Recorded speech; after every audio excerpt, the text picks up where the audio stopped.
the 9th day of October, year of our Lord 2013.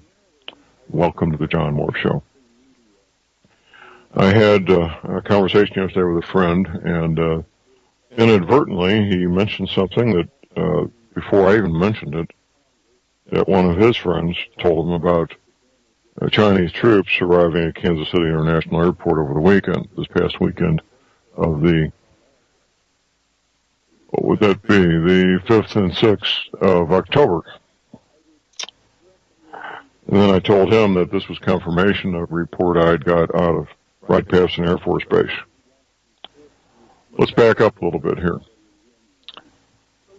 Go back to Desert Shield and Desert Storm.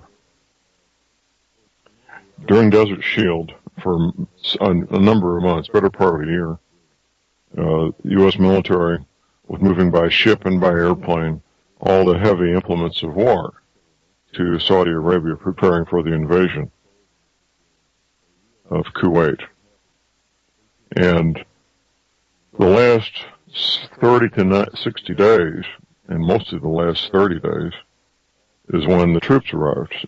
You start cycling these men and women in on these big planes. It doesn't take long to move a couple 100,000 people. That's the way it's done. The heavy, bulky implements of war take time to load and offload and move halfway around the planet. The men and women with the modern air travel can be moved relatively quickly. The dream of any general is to pre-position their logistics before the war starts.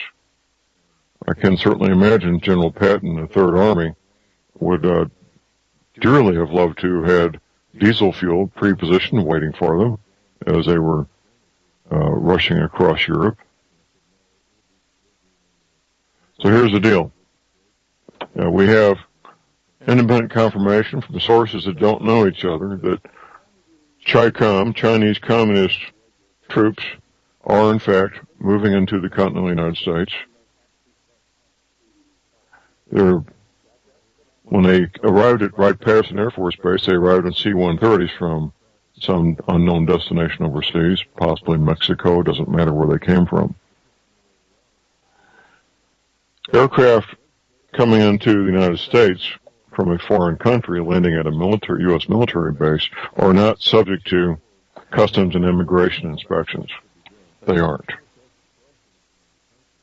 So that would be the first step, to get them in the country with no oversight from customs and immigration, which they did on C-130s, at least 10 of them at Wright-Patterson Air Force Base this past weekend, the 5th and 6th of October. Then they unloaded onto C-17s, that's the a very large jet cargo aircraft, the C-17, and they were dispersed to Kansas City, Missouri, a commercial airstrip in Indiana, I don't recall which one, and a third location. Now, since the originating flight was from the United States, within the United States, they could land at any civilian airport and once again have no involvement with customs and immigration, because the originating flight was from inside the United States. They had buses waiting for these men when they arrived at KC International. I don't know for a fact where they were taken. I suspect where they were taken with some certainty that it was that free trade zone not far from Kansas City, which, of course, the Chinese own that. So that's what's going on, ladies and gentlemen. Now, my belief is that they're here. I don't know what the soldiers have been told, but they're here probably for a quote-unquote peacekeeping mission. A peacekeeping mission that would commence when things get bad enough that the public perceives that they're necessary to be on the streets. I've been saying this for years, that it won't be a parachutes at dawn, red dawn type invasion. It'll be our friends from across the waters here to help us in our time of need. Economic collapse and or grid down situation, one would lead to the other, of course, would result in massive civil disruption, to say the least. I'm watching the TV series Revolution. I don't believe it's as well done as Jericho, but it has some good points to it. I particularly like the flashbacks to the first day of the power outage. Fairly realistic, scarily realistic, actually. In a grid down situation, economic collapse situation, when there's civil disorder, most Americans, and I say most, I'm going to say 90% of Americans will think whatever it takes to make things back to normal, I'll accept it. If it takes Chinese or Russian troops on the street corners maintaining order with an armored vehicle and a machine gun mounted on the roof, so be it. If it means I can go to work and be paid and have money to pay my mortgage and feed my children, I'll go along with it. That's what most Americans will do. And anybody who opposes the foreign troops on the street corners maintaining order will be instantly a terrorist. Instantly. And most Americans will agree with that as well. That's where we are, in my opinion. These troops being brought into colonists, continental United States, is very disturbing. It is real. This topic is about as serious as it gets, of course. I was talking about my sources. I have multiple private sources that some I've known and worked with for a number of years, some more recent. When it comes to this matter of the Chi-Com troops coming in, I'm very concerned. When I have sources that don't know each other telling me precisely the same information, that's all the verification I need. Now, these Chinese troops are coming here for a reason. The reason is they're going to be put in action.